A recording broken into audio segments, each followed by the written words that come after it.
Hello everyone, welcome to the series of tips and tricks on monday.com. I am Rehan, certified Monday expert. Today I am going to show you how to save your board as a template.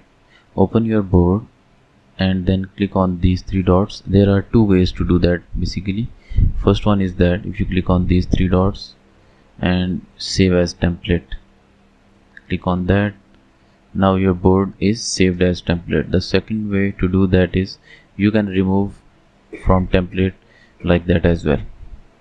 If you click on these three dots, click on more actions and see here remove from templates. Now it's changed to main board again. So in this way you can change your board to save as a template. Thank you for watching. If you have any question, please ask in comments.